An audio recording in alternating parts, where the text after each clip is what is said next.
Hello, everyone. My name is Mark Kageyama, and I'd like to welcome everyone here to Be Your Own Hero.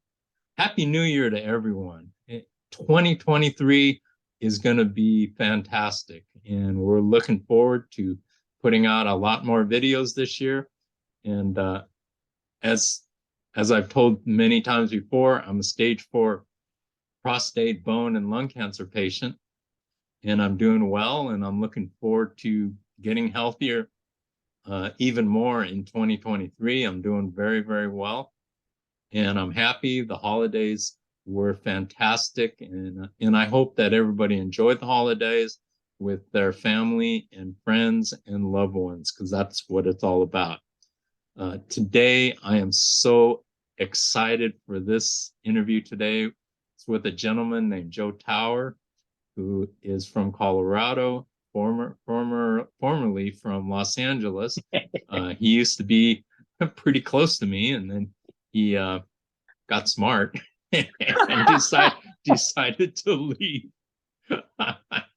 But anyway, I'd like to, at this time, introduce Joe Tower, and please share with us how the holidays were, and let's wish everybody a happy 2023. Joe? Absolutely, Mark. Thank you so much. And I do have to say, like, I definitely miss the tacos in LA. So I did maybe get smart, but there were some drawbacks as well. Happy New Year, happy 2023 to everyone. Hope the holidays were good and healthy and happy. And hope yours were too, Mark. This is fantastic to be here. Absolutely. Thank you so much, Joe. Let's jump right into it, because this is an incredible story. I mean, I can't wait to hear more about this story, because this is a little different. This is about cancer, but as our title says, it's about a breathtakingly beautiful love story. So, Yeah. Yeah. Joe, you want to start us into the conversation?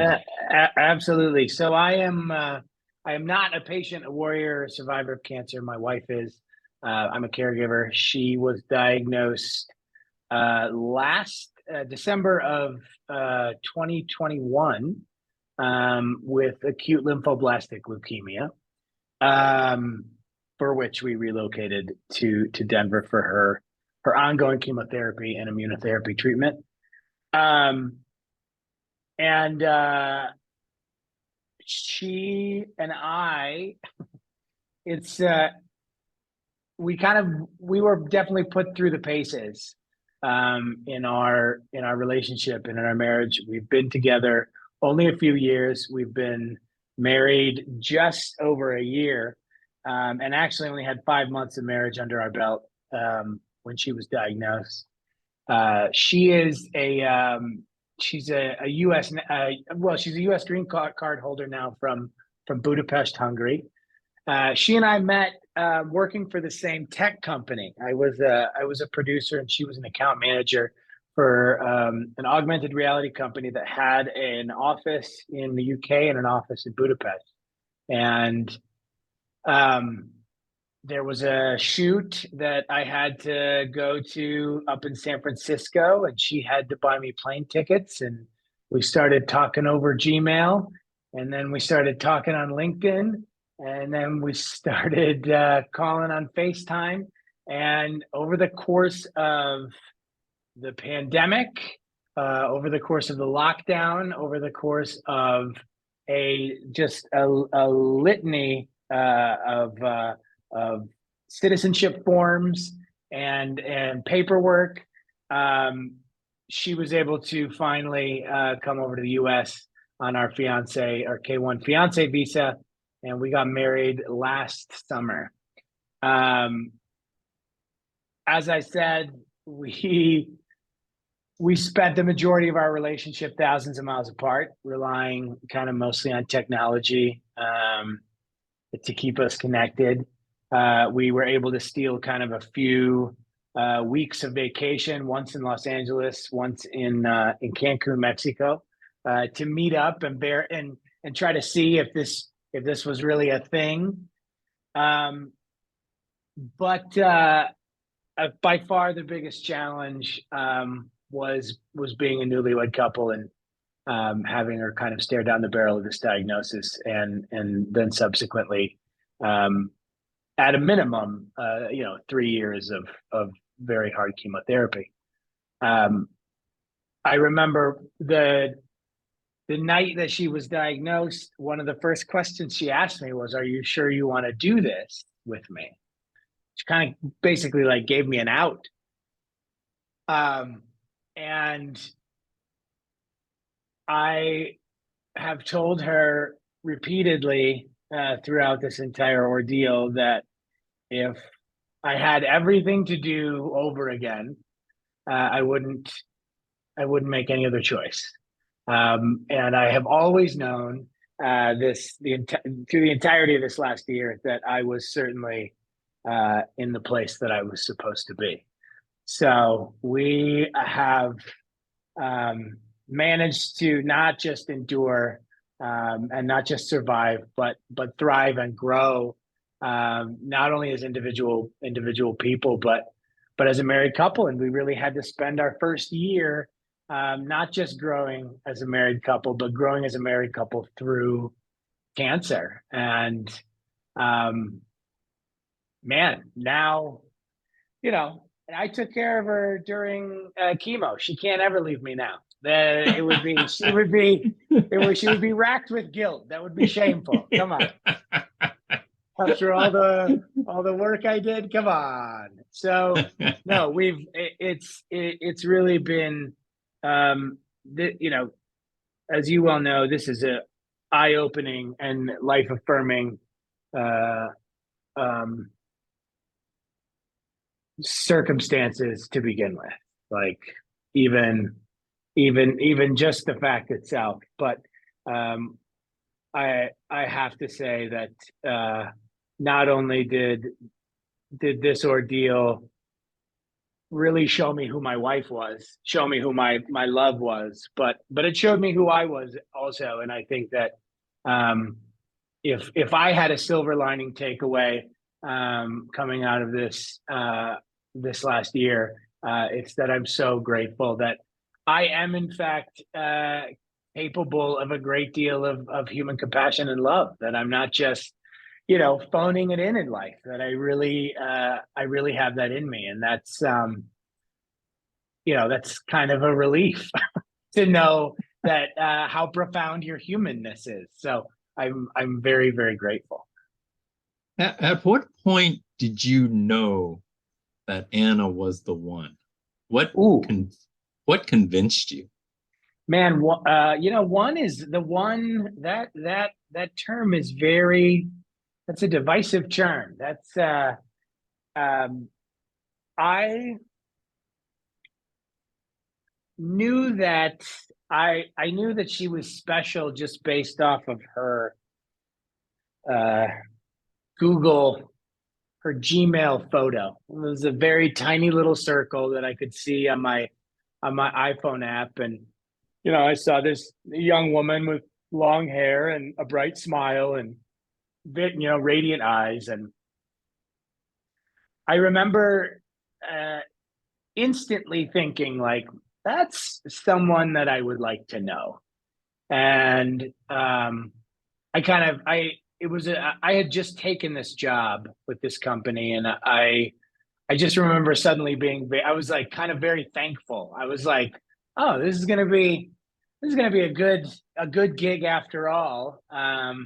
As long as I, maybe with the potential to work alongside her or on the same project as her. And I'm 42. I would not describe myself as like a part of a generation that was like that is fully reliant on the virtual. So online dating, app dating, it was never really my thing. I'm a face-to-face kind of guy. But she was in the US on a project while I was up at this shoot in San Francisco. She had to go to Houston, and we started messaging on LinkedIn. Of all places, of all social media platforms, we were on LinkedIn. And I remember the first, and we've since looked back at the archive of messages as well, which is kind of a strange, beautiful thing about relationships in the modern era, is that there's a digital trail of the proof of your relationship. Um, there were the first kind of rumblings of flirtation, that kind of like first, sending a message that was like just the slightest bit kind of showing interest. Um, I remember in those moments being filled with like excitement at the prospect of this person. So I know that my kind of my interest and my enthusiasm for her was there first, the instantaneously, without ever meeting this person, in person. Um, and I think that there was, we went through some tough times, particularly after COVID hit, like the pandemic. The inability to like get somewhere where we could visit each other was very difficult. And so there were certainly moments where I think we were both like, what are we doing? what what you know and the couple times that we did meet in person, So which let's talk about that. What was your first impression the moment you first laid eyes on Anna? I mean, that was it's so funny because it was at the first time I ever saw her in person. We were at LAX. I had just flown in from a project out of the country, and she had flown to LA from a project that she was on in Nashville. And I we were supposed to meet down in the ground level, right out of baggage claim, to grab an Uber. And I looked over, and she was running up to me, and she's very tall, which was unexpected. I think I knew it. I think she'd mentioned that she was tall, but she's like, I'm about 6 foot, and she's like, she's my height. She's 5'10" or 5'11". So I remember being like, oh my gosh, she's she's tall. And she was wearing a black dress, and I think she had a jean jacket with her, and she was in white sneakers. And at the time she had very long hair. And I just remember kind of being like, oh, am I out of my league here? I feel like I'm punching way outside of my weight class. I definitely was Oh, like, man. oh man, wow. So that happened. But when we saw each other in person, it was like instantaneous validation that anything that was there virtually, was tremendously present when we were together. And that happened twice over. That happened once in LA early on, and then kind of when the pandemic sort of began to die down a little, we were able to meet in Mexico. And it was the kind of a similar case. I think we were getting to a point where we were like unsure if this was gonna pan out. And when we saw each other in Mexico, it was like we're in it. We're in it till the end here. So, yeah, that by that point, yeah, there was kind of no question, and there still is no question. So That's beautiful. That is so great. pretty good. I just love I love that. Ooh, Mark, I was like, man, she is way out of my league. Oh, that's great. That's Oh great. man. But Yeah. the things that happen in the future would change that. Yeah. So, trying to make sure that I get my years right here. That would have been August of 2020. And then so August of 2020, we met in Mexico. Um, the following year, March of 2020 of last year, ostensibly, not last, I mean, of 2021. So last year, in March, she came over on a visa for 90 days. She was able to stay for 90 days. So that was really our proving ground of whether we could kind of cohabitate. And I had ended up in Durango, Colorado. My sister and our niece had been living down there for quite some time, and it was kind of where I got stuck in the pandemic. COVID hit, and there was nowhere to go. Like all the production jobs that I had been on, everything kind of ground to a halt. So it wasn't really was working remotely, and I was in Durango, and there was nowhere to travel. So kind of was staying with my sister. And after a while, it was very much taken with, it's a small town down in the southwestern part of Colorado, kind of near the Four Corners. It's in the lower foothills of the Rocky Mountains, the San Juan Mountains. It's a gorgeous, gorgeous area, very remote, but very beautiful. And I had shown Anna pictures, and she was also very taken with Colorado. She kind of loves everything about the states, and especially the western states, and California and Colorado, and she loves the mountains. So she was very taken as well. So she flew out in March of 2021, and she stayed for 3 months, and it was obviously fantastic. And she went back to Hungary, and we kind of didn't know how long the process was going to take. All of our paperwork had been filed, so it was just a matter of waiting for the U.S. Center of Citizenship and Immigration to process the visa and send it, and issue it. And she went back to Hungary in May of that year, which was devastating. But lo and behold, a process which somehow normally moves like, a snail, happened very quickly. And she was able to come back in the middle of summer, in July on our fiance visa. So she kind of turned around and came right back. And it is an interesting point, because that would have been almost 5-6 months before diagnosis. She'd gotten a full medical exam and a blood panel, and it was totally fine, totally clear. So, in the blood cancer world, that's how fast that disease can move once it's kind of once the starting pistol goes off.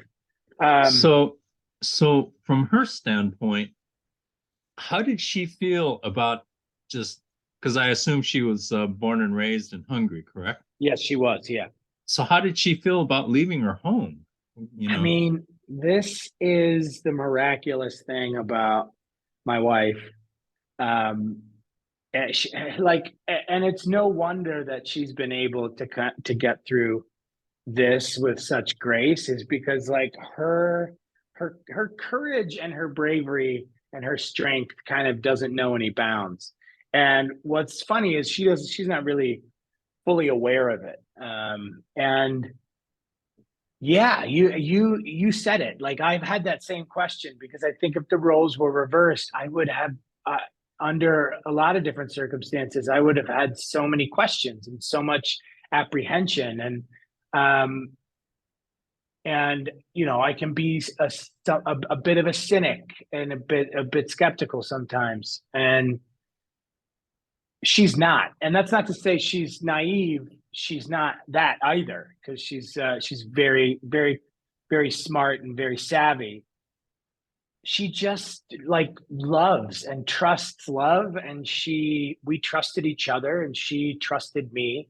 And the fact that she trusted me is like one of the greatest compliments I think I've ever received. And I think it's very difficult for her to be away from particularly her mother. That's very difficult. I think she doesn't feel as much of an attachment to Budapest, to the city. She's always really enjoyed traveling. So she's always been kind of had wanderlust a little bit. And to sort of kind of, I think, soothe that a little bit, her sister has been living in Florida with her boyfriend, on a visa, and then subsequently came back over to study English in the U.S.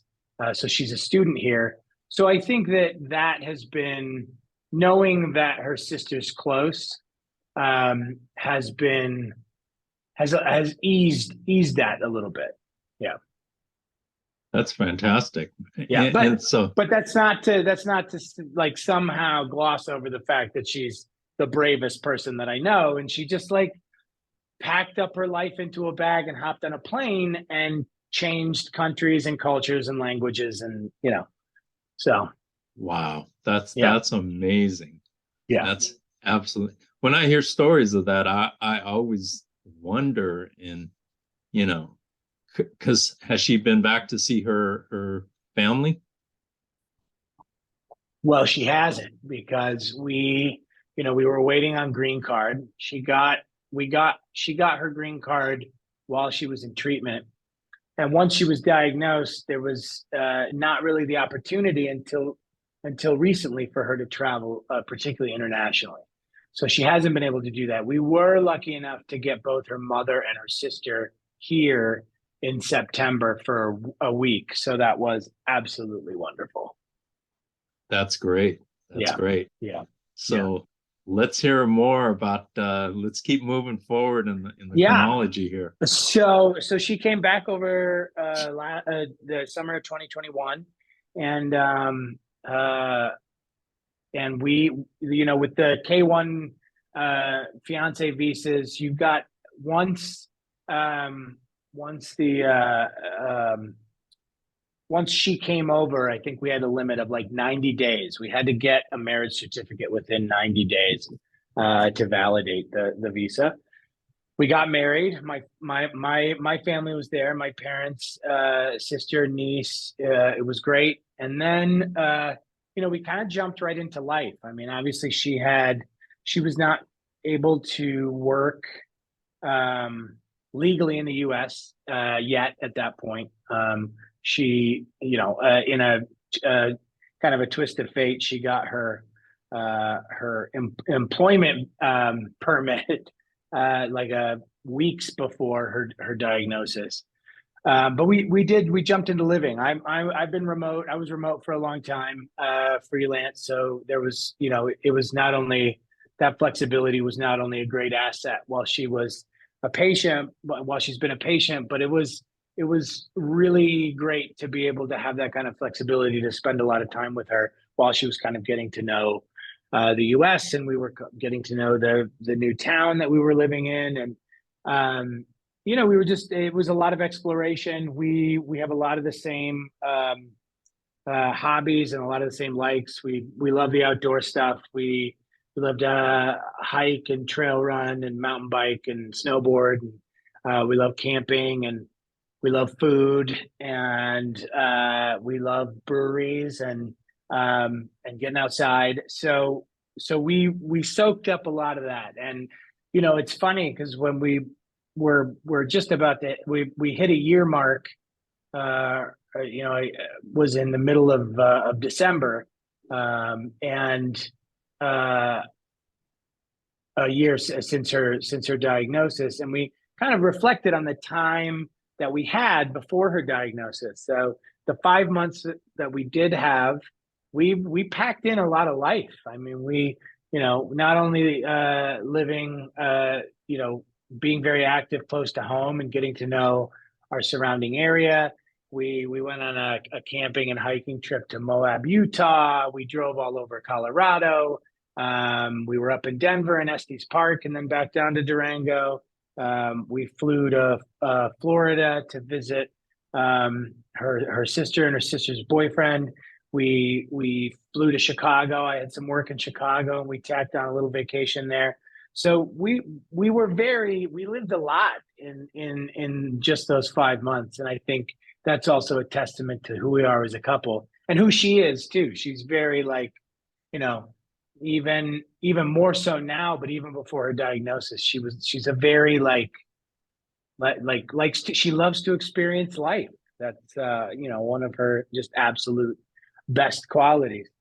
And So yeah, did a lot of living during that time. Spent a lot of time with my family, um, and then she got COVID in October, and recovered pretty quickly.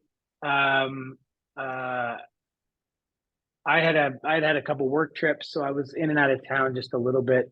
And then in November we were on a trip to Florida, and then in December, in early December, we were on a trip to Chicago, and really just enjoying ourselves, living it up, and that's when kind of the first handful, her all of the telltale symptoms kind of came all at once, all in kind of a single week. She was So, feeling it at the tail end of our trip to Chicago, and then we came back to Durango, and a so few days what later. was she feeling at that So point? uh, we were the last couple of days in Chicago. She was kind of feeling, a little bit fluish, like a little bit. She was feverish. She was sweating. She was a little bit tired. Oftentimes in the onset of leukemia in females, there might be a heavy menstruation period. Um, and then the week we got home, her exhaustion kind of compounded. And this is we spoke about this previously, just about very active people, who when the disease hits, it's totally fully out of their physical character. And she was getting winded walking up the stairs. She was getting tired after washing her hair in the shower. We went for a walk down the main street in our little town of Durango, and she had to stop and sit, and I had to go get the car and bring it around and pick her up. So, there was a lot there. So those were a lot of things that are, like, looking back, what we know now, we're like, oh, those are like textbook signs. But at the time, a little bit of our naivete and a little bit of like wanting to talk yourself out of bad news, we were trying to justify, oh, maybe it's just long COVID, or maybe you had the flu or whatever.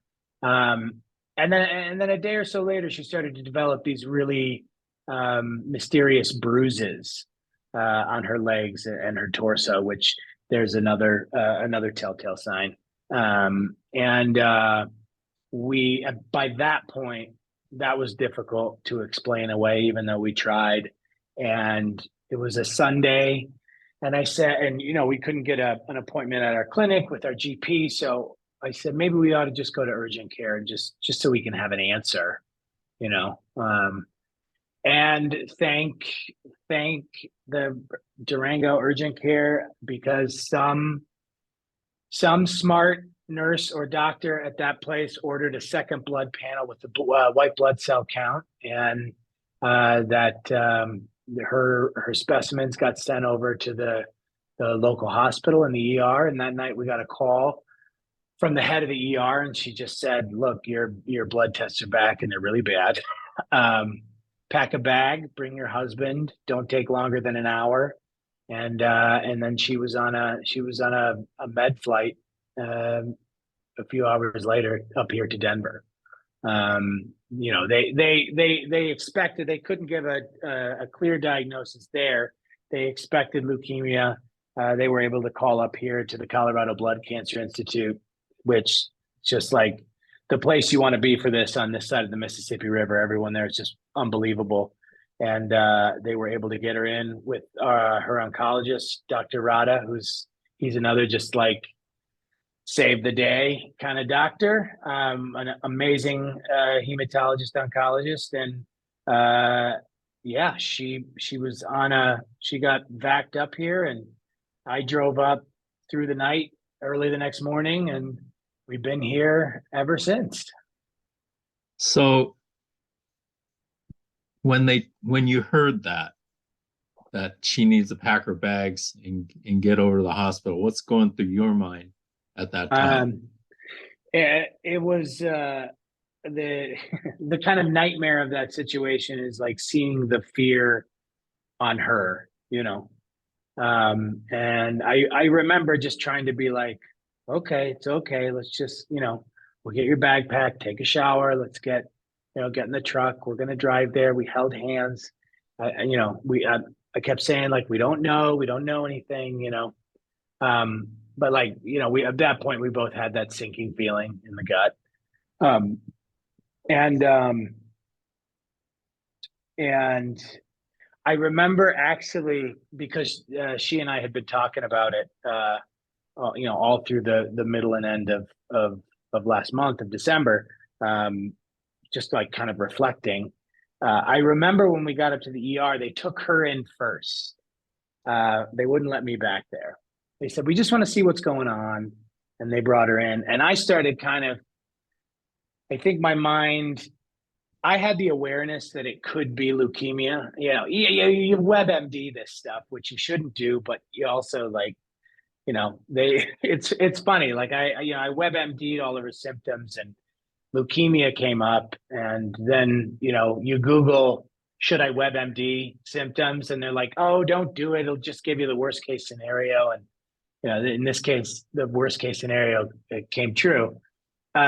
So don't let anybody stop you from WebMDing your symptoms. Sometimes, I mean, it can send you down a black hole, but it can also be very informative. I kind of had a sense that it's what it could be.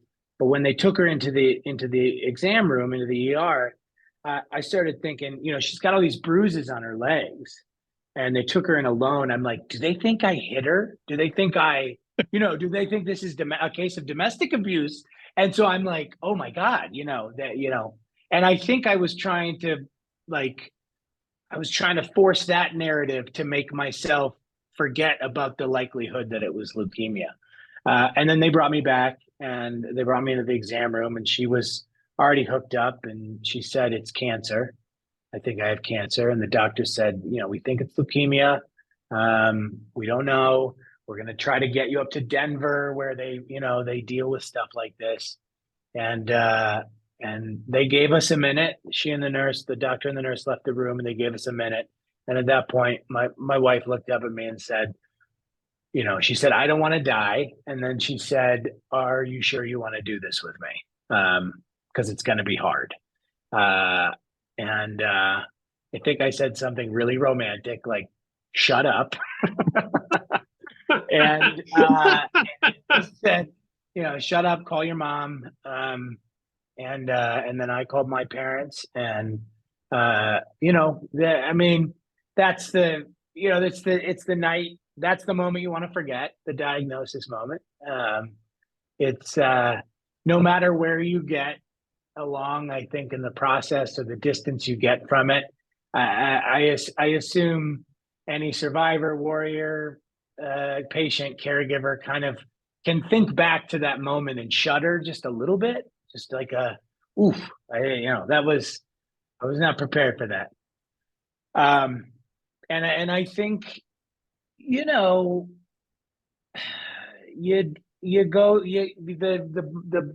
the human brain's got to go through the normal stuff. My wife, superhuman, different. She was like kind of like very friendly to the paramedics when they came in to like take her to the airport to medevac her. Like, she was already kind of like, we got this. I'm gonna, let's go to Denver. Like, let's beat this. And I think I was not quite there. She was obviously like still kind of in a fog, but already she's kind of finding the will to fight. Like, it's kind of miraculous. So she got taken, and then I drove back to our home in the middle of the night. It was like 1:30 or 2 in the morning, I think, and driving a county road back to our house where I packed a bag. And I remember that I think I was doing a lot of like yelling and rage crying and cursing, life and the world and existence and God, and she doesn't deserve it, and why her, and this isn't fair. And I told my wife once, I said, I think I spent half that drive cursing and screaming. And then I think I spent half the drive in silence. And the silence came because I'm cursing and I'm screaming and I'm crying. And then all of a sudden I thought to myself, I remember like so vividly and clearly this like this thought appeared in my head. And I was just like, okay, you can fight and you can argue and you can carry on and you can have this argument, but you're the only one having the argument. It's just you in the car. There's nobody to reason with. There's nobody to appeal to. There's nobody to talk to. So either you go back home, you pack your wife's stuff, you drive to Denver tomorrow and you help her fight this, or, you know, that's the only course of action then. And it was a very kind of like, I think a moment of clarity for me as her loved one, as the caregiver, where I was like, you know, there's nobody to argue with. Like, and not that fair and unfair and deserve and don't deserve, not that they don't matter. I think those things matter, and those are things that we those are narratives we use. But at the end of the day, you know, it's just you and your loved one, or you and your family, or you and your support network, taking this thing on, taking one foot, one step onto this on this journey, you know. So what's going through my mind, was there ever any doubt in your mind that it was going to be a we thing? You know, No, we're going to fight it. There was no doubt. I was, I mean, from there, and it's funny that it comes up from time to time, this idea of like, and I do think caregiving is interesting. And I speak to a lot of caregivers, and I try to do a little bit of caregiver advocacy and outreach, and to those that are struggling, and it help, you know, when I'm struggling, I join a chat or join a caregiver circle. And, you know, while there is like a distinct task there's a distinct mission there's a distinct journey. It's kind of its own journey, as part of the larger cancer journey. I always kind of get surprised when either my wife or people are like, oh man, it's really great that you did this with her. And I just feel like I'm like, of course I did. Like, well, you know, like what else would I be doing? Where else would I go? And, you know, that's another really affirming thing for me, not only, selfishly, like self-centeredly for my capacity as a human, but for my love for my wife and our relationship. It's like, it just was never, I just wasn't, the thought of walking away never entered, not even for a second. It was just like, yeah, we're all right. We're doing this, you know? Okay. So that being said, at what point did you realize that you were going to become her caregiver? I mean, I think, I think the caregiver sticker shock for me didn't happen until sticker shock until later. I mean, I think. Man, that's I got to remember that line. In fact, it. We got to copyright that. We should trademark that, Mark. I think it ultimately came later. So she was, from the point of diagnosis, she was in the hospital for about 30 days. So just for the start of the chemo, because they got to keep her monitored 24/7. And, you know, obviously there's just a lot of like, that's when when you're around the medical professionals, that's when the caregiver's like, what am I doing here? I don't know anything. So there were a lot of, there was a lot of care. She had a lot of care. Obviously I was there every day, a lot of overnights, and there was a lot of like, in those first few weeks, there was a lot of just emotional support. There was a lot of us lamenting, celebrating our first Christmas and our first New Year's as a married couple in the hospital.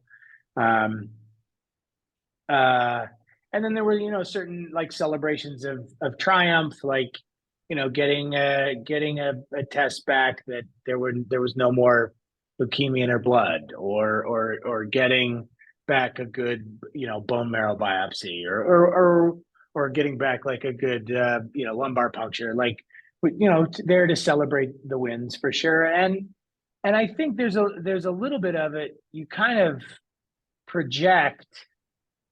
Obviously, there's a lot of fear when you start to project what's going to take place. Our oncologist sat down with us and walked us through all the stuff that the chemo was going to cause, like all of the side effects and how sick she was going to be. And so I think you do a little mental, you bring in some mental reinforcements to like prepare yourself for that. And certainly in the, as she got weaker and weaker, just losing weight, losing muscle, losing hair, losing strength, getting sick. I was, helping her to the bathroom, or, helping her get dressed, helping her take a shower. Which all it didn't, I don't know, it didn't like, it wasn't all consuming, but, it was just kind of something that we did every day. I think it wasn't until she got home, and in between chemo phases, she had kind of like a good week or two. And that's the other thing about cancer, is like it keeps you on your toes. We had a week or two that was really good, and she was really like feeling robust and strong, and was kind of doing everything on her own. And then she went back into her second phase of chemo, and I think that was like the reality of it, where it was like she couldn't even, she couldn't lift herself off of her pillow. She couldn't make it to our car to drive to the clinic. It was the reality of it happened, I think, in that span of time. And we kind of like, but it's amazing how adaptable human beings can be in particular, but how adaptable. And maybe it's a testament to us as a couple, that like we're fairly adaptable as a couple. But once I found that routine, I'm sort of fine. So we were in clinic three to five times a week for her to get blood draws and chemo infusions, and we're making lunch to go, and I knew what to make for breakfast and for dinner, and when to clean up and when to disinfect and when to help her shower. And like, we just got in the routine. There were moments where I kind of reached, like, you reach a threshold, and then luckily I'd have some help. My father and mother have just been incredible. They live down in Durango near my sister and niece, and they would come up for weeks at a time, especially while a couple of times that it got really bad, really hard. They were up here to kind of ease the burden. So that was super helpful. I think like there was probably only once. So we had a really good spring and summer, kind of just textbook. And then in July, she got a very bad infection.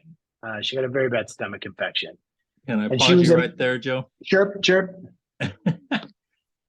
What I'd like to do is ask you if you would like to come back for part 2, because we want to continue the story. Oh, for tell the whole sure, thing. Mark. Yeah, absolutely. Thank you for letting me just drone on. That's what I say. Like, I'm a talker. So thank you so much.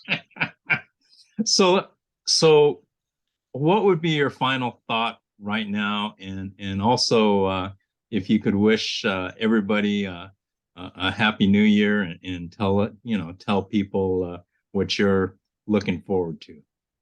Oh, great. Yeah.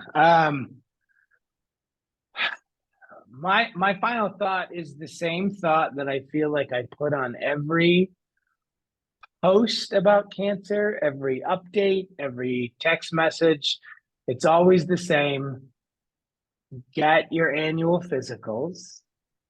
And if you feel weird at all, please go see your doctor. There is no reason to wait or try to explain away symptoms. Get a certifiable answer. That is always we want to bring awareness to that for sure. Early detection is the first sign of defense. Um, I hope everyone has had a wonderful new year. In 2023, I have a lot to look forward to in 2023. So I'm feeling very blessed that my wife is really recovering from cancer and chemotherapy. Cancer's still in remission. Her MRD is negative right now, and she's moving into some immunotherapy treatments to hopefully lock that into place. And you're never out of the woods, obviously, but we feel that we're in a much less dense part of the woods, I think, going into this year. So that alone, my wife's health alone, makes everything else that's coming down the pike totally bonus. So Awesome. That is so great. And thank you so much for your time, Joe. Thank you for sharing your story. We're going to get into it more in part 2, which I'm looking forward to myself. Cannot wait. It's been a blast. I really seriously, Mark, thank you for all that you do. Also, thank you for this. Really appreciate you creating a forum for people to talk about the human beings that are behind cancer diagnosis. I think it's tremendous. Thank you so much, Joe. I'd like to wrap this up saying I wish everybody an incredible 2023. Let's make it great. The only way it's going to be great is if we put in the effort to make it great. And I'd like to leave everyone with a couple of quotes. And the first one is, again, from Roy T. Bennett, The Light in the Heart. And he says, be mindful, be grateful, be positive, be true, and be kind. Very, very simple and beautiful statement there. And then also accept yourself, love yourself, and keep moving forward. So many people look back and just keep their eyes behind them. Look forward. Tomorrow is what you look forward to. And he also says, if you want to fly, you have to give up what weighs you down. And with that, I wish everybody a beautiful 2023. Thank you so much. Make the most out of every single day.